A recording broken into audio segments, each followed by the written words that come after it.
When did you decide to live in a campervan? We moved into a campervan about a year ago when my partner Nick got a job as an auditor. It meant he was away from home for 3 or 4 days each week in different parts of the country. I hardly saw him. That was when we had the idea to move into a campervan. That way, I could go with him. Where do you travel? On a normal week, we travel to wherever Nick has to work, usually a town or city somewhere. We park up in a campsite, or failing that, a quiet lane where locals won't mind a van being parked for a few days. We aren't really city people, so at the weekends we head somewhere else in that general region to do some hiking or bike riding and explore a bit. Do you have a job? Moving into the campervan meant I had to leave my own job, but that didn't matter. I had a rather dull office job at the time. I had this idea I would paint landscapes and sell my artwork as we travelled around. I wouldn't need to earn much because our costs would be much lower. But I soon got bored and frustrated when my pictures didn't sell and the van got cluttered with kit. I missed doing something useful. So I'm doing an online accountancy course.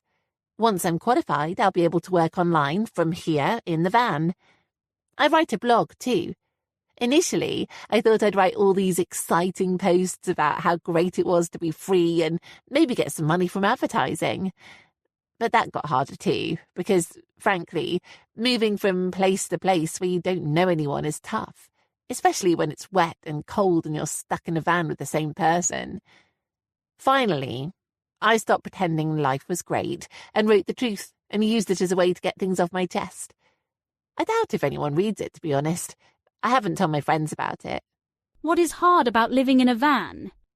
You see, there are lots of things to think about when you're in a van. Where will you get things delivered? How much stuff can you buy? Where will you do your laundry?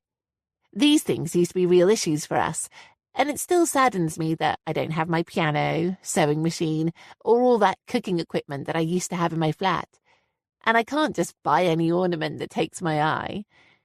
Thankfully, we've figured out ways to get chores done with minimal hassle now, and with the help of generous friends and campsite owners, we get hot baths often enough. It takes time, though. Going to laundrettes instead of just throwing things in the washing machine. Going to supermarkets more often because you can only store so much in your tiny fridge. If you think life on the road will free up your time, think again. But it is nice waking up to the sound of birds and having your day-to-day life affected so closely by the weather and seasons. You don't get that in the flat. If only we could travel to the places we wanted to, like Scotland or the Irish coast, and really see the country.